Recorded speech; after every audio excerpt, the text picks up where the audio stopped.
E-pharmacy is the one which has obviously got up to a great start, and in fact, in a very short span of 3 or 4 years, we've now started to see consolidation.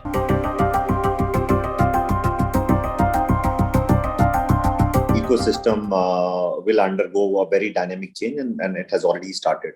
And if I take up two models which are fast evolving, one on the consumer side and the other one on the institutional side.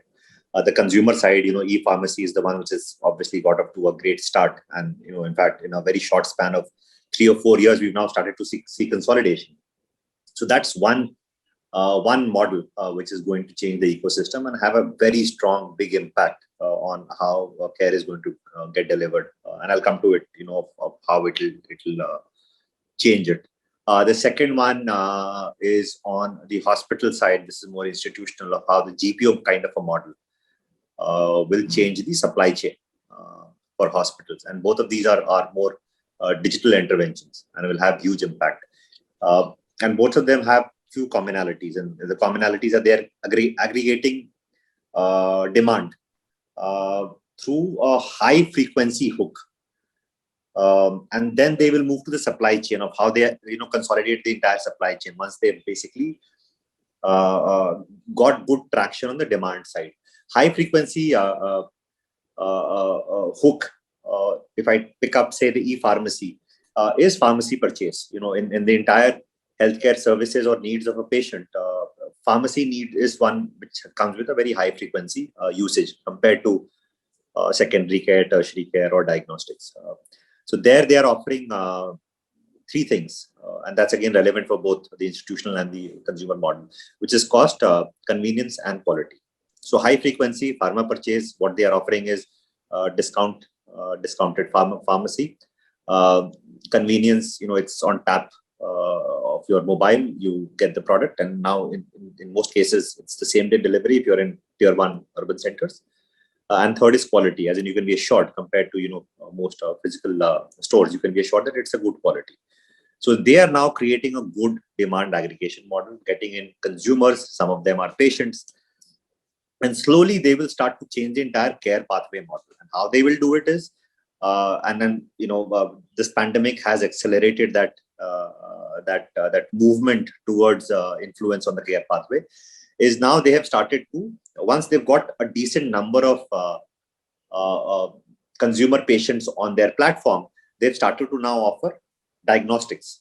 It's become a marketplace for diagnostic, and again offering the same thing: cost, convenience, and quality. Then they are planning to add, they've already added outpatient, OPD. So with these three things, which is pharma sales, which is diagnostics, and which is OPD, they will have a very strong influence on the patient. And then they will become the doorkeeper for any inpatient. And that's when the partnership with the hospital will start to work. In fact, in most cases, they've already started to partner with the hospitals. And the additional proposition that they're going to provide to patient, which will have very strong need and demand, is the outpatient financing. Once they create this closed loop, where they will start to offer a OPD insurance model, which is so far next to nothing in India. In a closed loop model, they will start to offer that you have to consult doctors on the panel. The doctor will give digital prescription. You have to then go to the diagnostic center on the platform, and they will prescribe medicine, and then the medicine will get delivered by the pharmacy.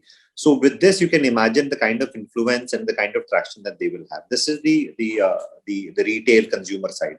When I get to the institutional side, the whole GPO model, there again, the high frequency hook for any hospital is on tap delivery of consumables, products which, especially for tier 2, tier 3 cities, is not available, high quality and at a good cost. All these three propositions today are not available for hospitals in tier 2, tier 3 cities.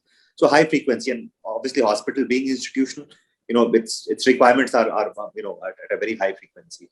Once they start to come on the platform, the entire GPO model will start to evolve. And what will be that GPO model? Where these companies will go to the hospital and say that you don't need to keep coming to the platform to buy it. I will load up the application on your platform. You just need to give us, and that artificial intelligence after some time will start to automatically take care of how many inpatients will you have, how many surgeries will you do, what kind of surgeries will you do, and we will manage the entire supply chain. Because artificial intelligence start to throw up that if a cardiac intervention or a cardiac surgery would require XYZ consumables, and how many of them will they be doing in a day or in a week. So with that, they will crunch the entire supply requirement for a hospital and make it efficient. Working capital will go down, and therefore the cost will start to go down. And it's an outsourced model which hospital is not good at. At the end of the day, hospital is meant to provide clinical care. It is not meant to provide supply chain or beds or infrastructure. So that's how these two models will start to influence the entire healthcare delivery ecosystem.